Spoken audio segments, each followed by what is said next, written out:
Let's talk to John, he, him from Canada. You want to make an argument for why vaccines should not be mandated?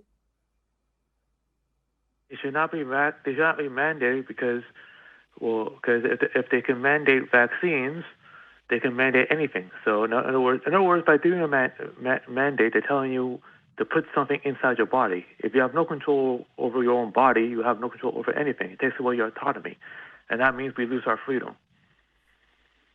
I smell a slippery slope here, but Crafty, where do you want to start off with this? Wow. Um, well, there's a lot in there. I'm not particularly for mandatory vaccines, but I can understand why.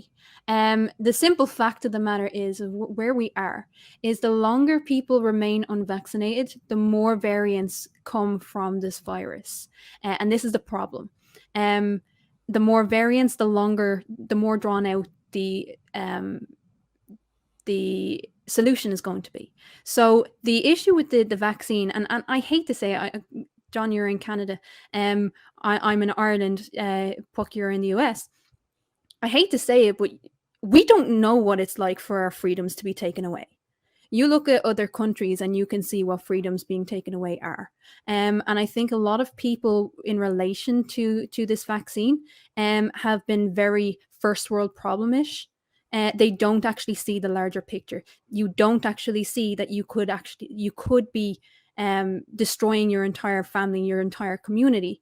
And part of that reasoning is because we've lived in a world where, the individual has been the only thing that mattered. Well, the individual isn't going to protect your family. Herd immunity is, especially if you're not able to get the vaccine. And I can understand why people are upset about the idea of losing their rights, but you having the right to murder someone else by walking in to a crowded library or a crowded place because you just don't feel like it is not a good enough reason. For me, it's manslaughter. Because it's not really premeditated, but if you actually spread the virus because you refuse to get a simple dose, then what you're actually doing is you're putting the entire community at risk. Now, in terms of if they mandate this, then therefore they're going to mandate other things. Things get mandated all the time, and you don't say anything about it. The only reason why you're against it at the moment is because someone told you it was bad. I hate to say it, but it's global, Right. and someone told you it was bad. Okay, so let me ask you a question. I'm assuming that you're pro-choice. I am. Okay, so your argument is that the government can't tell you what to do with your own body when it comes to a pregnancy, but you are okay with the government telling you what to do about what you can put into your own body. Yes, hang on. There's a distinction here. There is a distinction here, okay? When a woman gets pregnant, that's not going to affect anyone besides her. When you get a deadly virus that spreads, hang on, John, we're gonna let Crafty finish this. Hold on. Let me finish, and then you can come back in on it. A pregnancy affects the woman's body and anything contained within the woman's body. It does not affect the broader society. Whereas this is a deadly virus that is mutating by the hour. And it is killing people on a scale that we have not seen in nearly 100 years.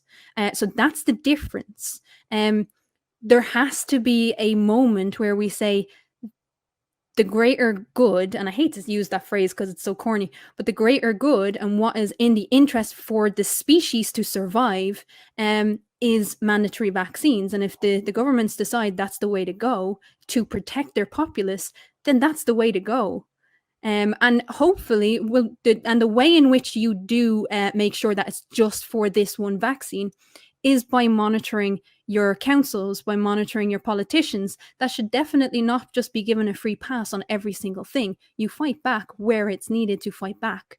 But where it's necessary for the survival of the species, your individual rights, and we do this all the time, seatbelts, yelling fire in a crowded room or a crowded theater. We have these ideas for a reason. We have these mandatories for a reason, and it's to safeguard human life.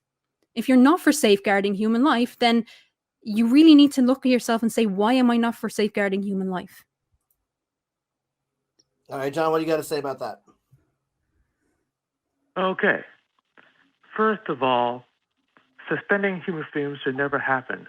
Each time the government suspends human freedoms, it always ends up a disaster. And you're basically saying that you're okay with the government telling you what to do with your own life. That is called communism. And it always, No, it's not. Whoa, whoa, whoa, whoa, whoa, No, whoa, it's whoa, not. whoa, That's whoa, called whoa, whoa, that's whoa, called whoa, whoa. laws. That's Right. called laws, mate. Yeah, you have no idea. Like, there are laws that are telling us what frequencies our Wi-Fi can be on. There's laws regarding what kind of material my cup can be made out of. And these laws, for a large part of it, is designed for our protection. And Right? I mean, I'm glad that there's a Food and Drug Administration that's looking out to make sure that there are regulations for safe handling of food. These are good things to have. look, I understand the mistrust of governments. I do. I really do. However, it's misplaced anger. It is misplaced anger. I am not angry. I'm surprised at you, Miss Crafty, because you come from Ireland. I know your history, that how Britain suspended the rights of your country and how you fought for your independence. And now here you are arguing for the government to be your control. You do realize the governments are controlled by people who have Yes. their own agenda, and their own Yes. agenda, their agenda are not in line with yours or with the people. Who can ensure your safety better than you? There's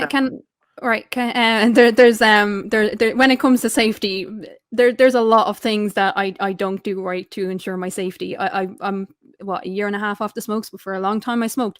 I still drink. There's a lot of things that I do that's not really in the best interest of my safety. But can I just explain to you how society works? Okay, how democracy works? Because you just said there, and this is correct. The politicians are elected by the people. In most countries, there are other countries still that do not have fair and equal elections.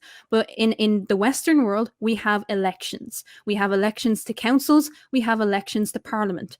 And the councils is where you really want to look. But when it comes to people coming out and voting, that's called democracy. And if you don't like what's happening in democracy, either run yourself, which I absolutely think you should do, or you have to trust the majority. If you're not going to be involved in the politics in general, then you have to trust the democracy. That's how we as a society have evolved.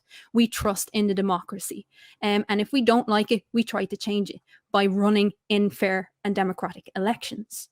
Whether that be at a national level or a local level, if you don't like it, which you're absolutely, you're entitled not to like it. But if you don't like it, do something about it instead. And I don't mean just gabbing about it. You know, I encourage you to get involved in a local level and discuss it with people who have actually spent 10, 20, 30 years in the industry of making vaccines. Talk to these people. I've done it. You can do it. Talk to these people and understand the process that they've gone through to safeguard human life. All right. Well, John, we're going to have to move on. We got a lot of callers, but thank you very much.